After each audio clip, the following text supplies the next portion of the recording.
Fala galera, aula 3 do Novo Testamento e nós vamos fazer uma recapitulação de tudo que foi estudado e assim dar continuidade a essa disciplina. De acordo com o que nós estudamos, nós percebemos que nem todos os atuais livros do Novo Testamento eram conhecidos, e aceitos ali por todas as igrejas ali do Oriente e do Ocidente durante os primeiros séculos da igreja cristã.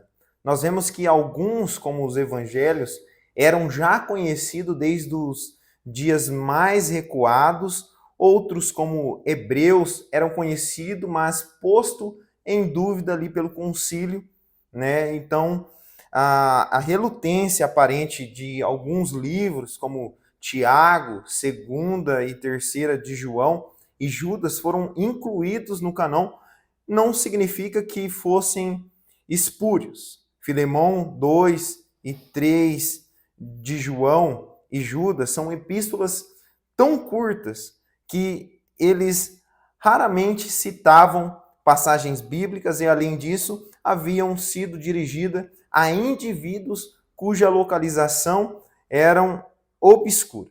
Ao contrário das epístolas maiores enviadas às igrejas importantes ou posta a circular ali pelas províncias, as epístolas mais pequenas só atraíam a atenção de forma geral ali pelo indivíduo que estava recebendo essa carta. A versão do canão, portanto, eram divididos a conclusões locais, mostravam ali o milagre de Deus, o plano de salvação, algumas orientações que nós temos no nosso dia a dia.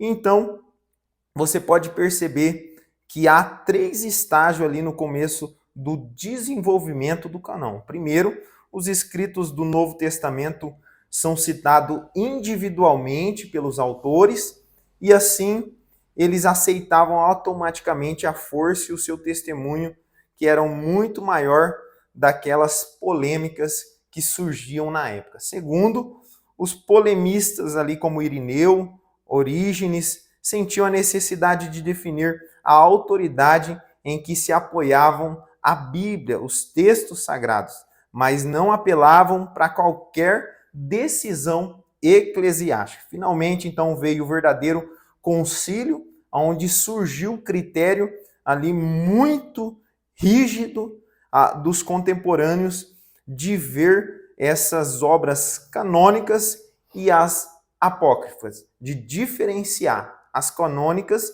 são aquelas que realmente são inspiradas por Deus, pois ela não tem divergências de informações. Já a apócrifa é aqueles textos, aquelas cartas que sim vai contra todo o contexto da Bíblia. Um exemplo disso, eu queria citar o livro de Macabeus. Você pode perceber que esse livro não foi considerado um livro inspirado por Deus, um livro canônico, e sim um apócrifo. Por quê? Porque ele há uma divergência de informação. Nessa carta aos Macabeus, eles citam orações a mortos. E nós sabemos que em Hebreus capítulo 9, versículo 27, a Bíblia vai dizer que ao homem está destinado a viver somente uma vida e depois dessa vida enfrentar o juízo final. Então vai contra a palavra de Deus. Então por isso ele é considerado não inspirado por Deus. Aqui nós percebemos, desde o quarto século, não havia ali uma transformação de um canão reconhecido. Se bem que dessa reforma para cá, se tenha dado a expressão a muitos pontos de vista individuais.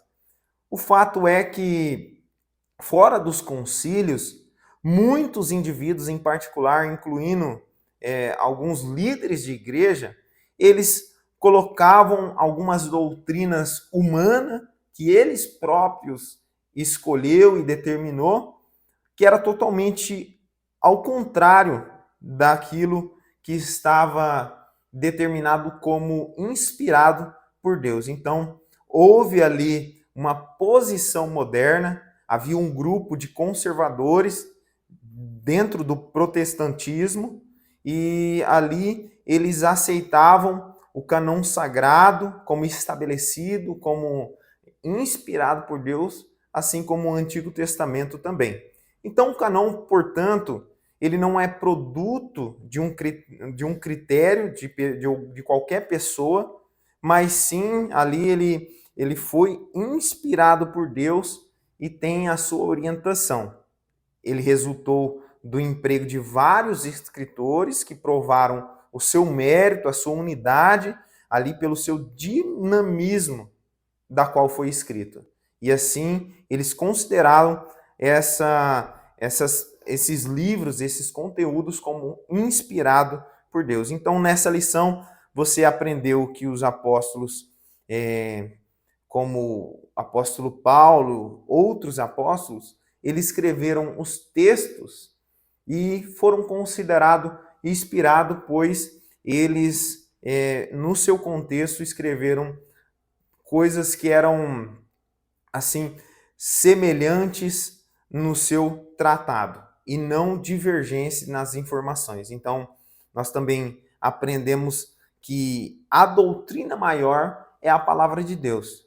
Então, você, estudante da Bíblia, você precisa ter isso no seu coração. É muito bom você buscar outros recursos, mas você precisa, como pregador da palavra, viver a doutrina da própria Bíblia. A Bíblia é que determina aquilo que é bom para o homem. A Bíblia é que determina aquilo que é ruim para o homem. Eu costumo dizer, já disse em outras aulas, que a Bíblia é a bússola do cristão, é o manual de instrução. Você, quando compra um eletrodoméstico, você tem um manual de instrução para usar usar da melhor forma para que não venha ocorrer dor de cabeça, alguns erros. Então a Bíblia é isso. Você precisa colocá-la dentro do seu coração e defender como a doutrina maior da sua vida. Amém? Eu quero encerrar essa aula dizendo para você: pregue a Bíblia. Pregue somente a Bíblia. Amém? Deus abençoe sua vida em nome de Jesus.